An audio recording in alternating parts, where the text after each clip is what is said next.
The day started like any other for Evan, who had planned a peaceful walk in the forest. He loved spending time in nature, snapping pictures of the serene landscapes and wildlife. But the calm of the day was shattered when he noticed a mysterious shimmer about 30 feet away. It was too quick to identify: an animal, a person, or maybe even something more unusual. Intrigued, Evan decided to follow it. The rustling leaves and shifting undergrowth became his guide as he navigated the dense forest. Thorns snagged at his clothes, and the thick vegetation disoriented him, but he pressed on. Then, between two trees, the shimmer darted past again. Instinctively, Evan raised his camera and snapped a picture, hoping to capture the elusive figure. But the result was disappointing. Just a faint, indistinct shimmer. Still, the image provided one clue. Whatever it was stood about 3 feet tall. The question lingered: what could it be? Just as suddenly as it had appeared, the mysterious figure seemed to vanish, leaving the forest eerily silent. Frustrated, Evan muttered, "It must have gotten away." Determined not to give up completely, he used the zoom function on his camera to scan the surroundings, hoping for one last glimpse. But what he spotted through the lens wasn't an answer. It was something that would haunt him forever. The moment he zoomed in, his heart sank, and a chill ran down his spine. The scene before him would change his life in ways he couldn't yet comprehend. Evan pointed his camera south, scanning the dense forest. After a few minutes, he spotted movement, bushes rustling in the distance. "It's the shimmer," he exclaimed, excitement surging through him. The mysterious figure darted quickly through the undergrowth, heading straight toward a man-made structure in the distance. Squinting through the trees, Evan realized it was a cabin. Lowering his camera, he stared at the wooden house in awe. It looked ancient, as if it had been swallowed by the forest over decades. Boldly, he'd never seen it before, even though he frequented these woods. It was as though the cabin had materialized out of thin air. Driven by curiosity, Evan moved cautiously toward the structure, observing its details as he approached. The cabin was old and completely overgrown with vines and moss, blending seamlessly into the forest. It looked abandoned, more like a forgotten relic than a place anyone could inhabit. Yet Evan was sure the shimmer had led him here. It had gone inside, and now the cabin held an air of unsettling mystery. As he reached the hut, Evan crouched beneath a window. Though it seemed impossible for life to exist in such a decrepit place, a faint light flickered inside. His heart raced as he cautiously hoisted himself up, just enough to peek through the window. What he saw made his blood run cold. Inside stood a massive man, towering at least 2 meters in height. His back was turned toward the window, so Evan couldn't see his face. But the man's sheer size was enough to instill fear. An unsettling aura emanated from him, magnified by the dim light illuminating the cabin. The hidden location of the structure, paired with the eerie stillness around it, made it clear that intruders, or even onlookers, weren't welcome. And yet, here Evan was. His eyes remained glued to the man, trying to process the scene. At first, Evan felt a fleeting calm, but that quickly evaporated as he noticed a horrifying detail. The man's back was soaked in blood. The red stains smeared across his shirt were unmistakable. A chill raced down Evan's spine. The giant stood in front of a wooden table, his body obscuring most of it. Evan strained to see what was on the surface, but the man's imposing frame blocked his view entirely. The strange shimmer, the hidden cabin, the blood, it all began to form a terrifying picture in Evan's mind. He realized he had stumbled onto something far darker than he could have ever imagined. Evan watched in frozen horror as the man inside the cabin raised a large butcher's cleaver high above his head. With a loud, bone-chilling smack, the cleaver came crashing down onto the table in front of him. Evan strained to see what the man was striking, but his view remained obstructed. Then a piercing scream ripped through the air, a scream so high-pitched and desperate that it sent a shiver racing down Evan's spine. It was a woman's voice. The sound jolted Evan from his stupor. Whatever was happening inside the cabin was far more sinister than he had initially thought. This wasn't just an odd mystery anymore. It was something deeply, terrifyingly wrong. The butcher stood motionless for a moment after the cleaver struck, as if savoring the eerie silence that followed. Evan ducked back beneath the window, his heart pounding in his chest. He crouched low, replaying the scene over and over in his mind, each detail heightening his dread.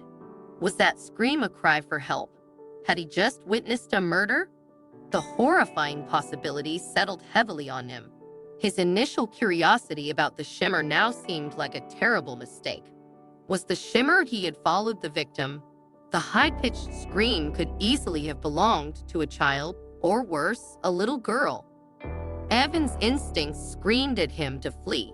He needed to get away from the cabin before he was discovered.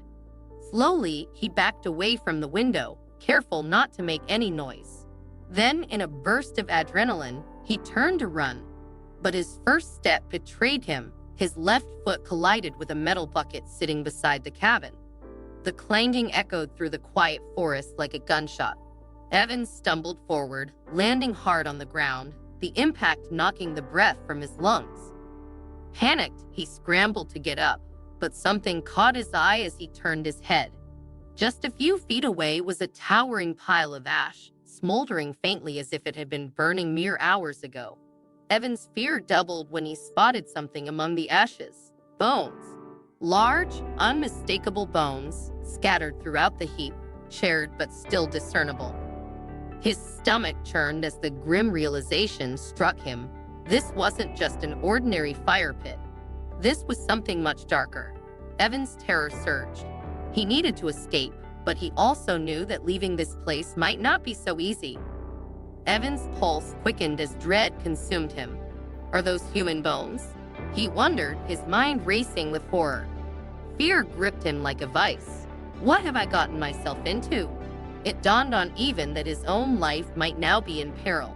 If the man inside the cabin was capable of such heinous acts, what would stop him from targeting an unsuspecting photographer? Suddenly, the cabin door creaked open. Evan's heart nearly stopped as he realized his time to escape was rapidly running out. Adrenaline surged through him as he yanked his foot free from the metal bucket and bolted toward a dense bush nearby. He dove into the undergrowth just in time to see the terrifying figure emerge from the cabin. It was the first time Evan saw the man clearly. Towering and broad-shouldered, the figure was monstrous in size. His wild beard framed an angry scowl, and the front of his shirt was as soaked in blood as the back. The cleaver in his hand gleamed ominously in the faint light, and Evan could tell from the man's expression that he was furious. The sound of the clanging bucket must have alerted him. The butcher's eyes darted around the property with a maddened intensity, searching for the source of the disturbance. He gripped the cleaver tightly, holding it high in a threatening posture meant to terrify any would-be intruder. Evan, crouched low in the bush, held his breath, praying the man wouldn't find him. If I stay completely still, maybe he'll think it was just an animal, Evan thought desperately. But the butcher was unnervingly patient. He stood motionless in the clearing, his piercing gaze scanning every inch of the surrounding area. Each passing second felt like an eternity. Evan fought to control his ragged breathing, terrified the slightest sound would give him away. The man's eyes swept across the forest, lingering briefly on each shadow and patch of foliage. Evan's heart pounded as he realized the butcher was methodical. He wasn't going to let this go.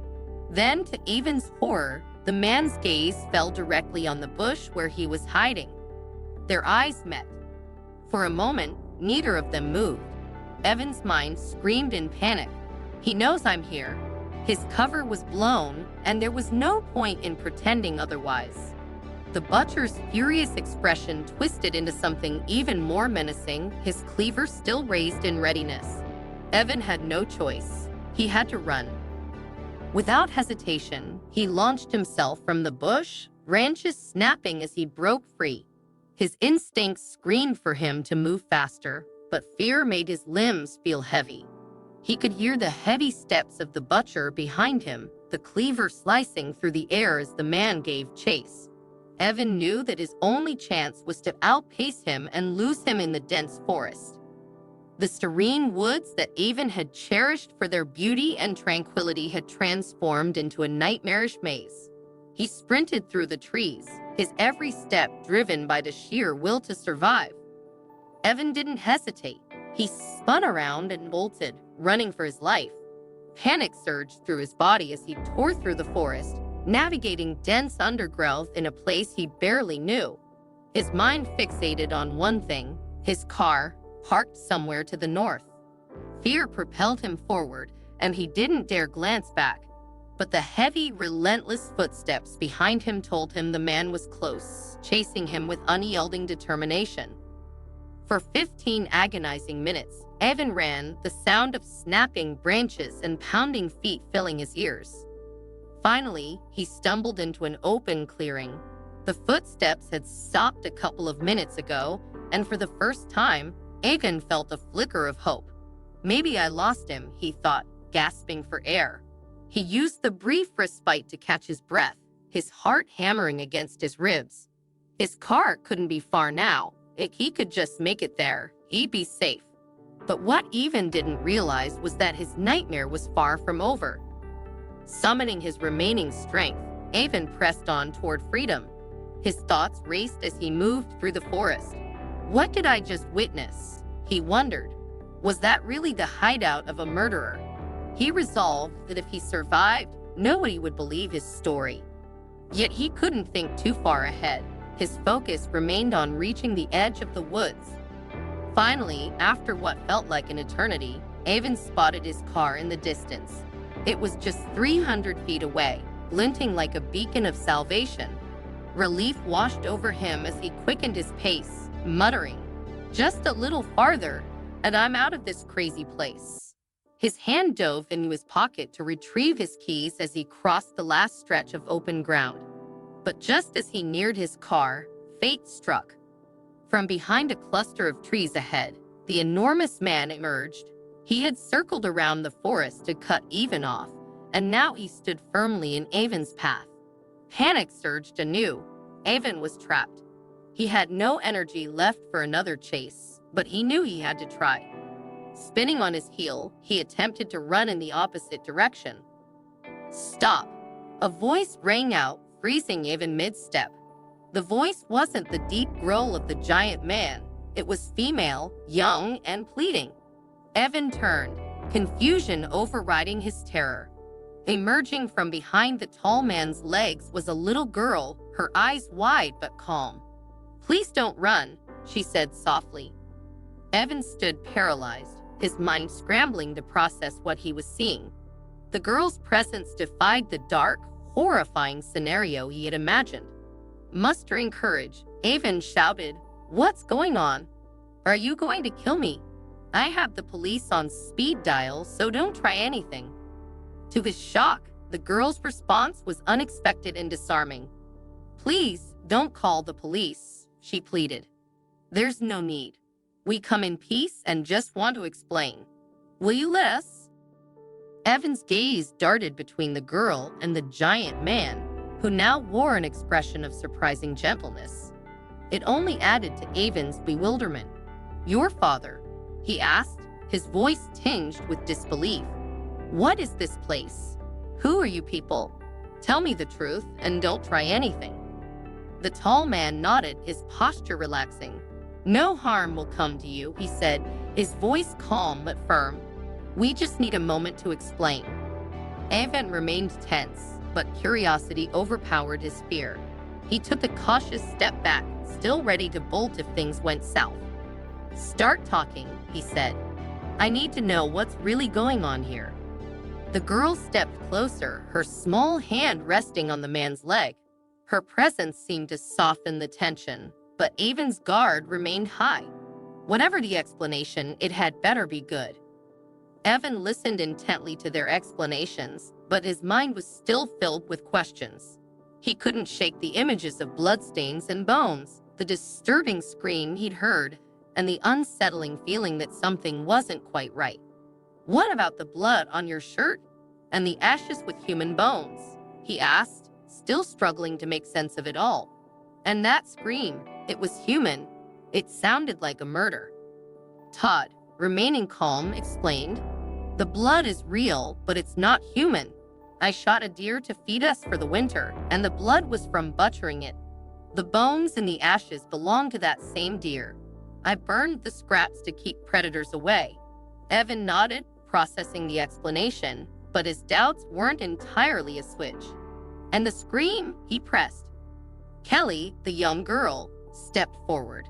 She held up her palm, revealing a fresh cut wrapped in bandages. "I tried to help my dad, but I cut myself." "The scream you heard was me," she said softly. Her story seemed to match the blood and the commotion Evan had witnessed, and he found himself relaxing a little. But one question still lingered in his mind. What are you doing here? Why live all the way out here in this rundown cabin alone? Todd and Kelly invited Evan to sit with them on a fallen tree. After a brief hesitation, Evan joined them, sensing the gravity of the story they were about to share. Todd introduced himself and his daughter Kelly. They had been living in the cabin for a year, but it wasn't by choice. Todd had lost his wife to a long illness, which led to a deep depression, the loss of his job, and eventually his home. "It was horrible," he confessed, his voice heavy. With no other options, they moved into the abandoned cabin left to Todd by his late father. Kelly, though initially excited about the forest life, struggled with loneliness. "I miss my friends," she said, her voice tinged with sadness. Evan could feel their pain and was deeply moved by their hardship. "I can't just leave you like this," Evan said. "I'll come back and I'll help." With that, he promised to return and drove off, his heart heavy with newfound compassion. The next day, Evan returned to the cabin. This time, it felt different. The cabin, once eerie and foreboding, now seemed warmer and more welcoming. Inside, it felt lived in, and Evan knew he had made the right choice to help. His journey to assist Todd and Kelly had only just begun.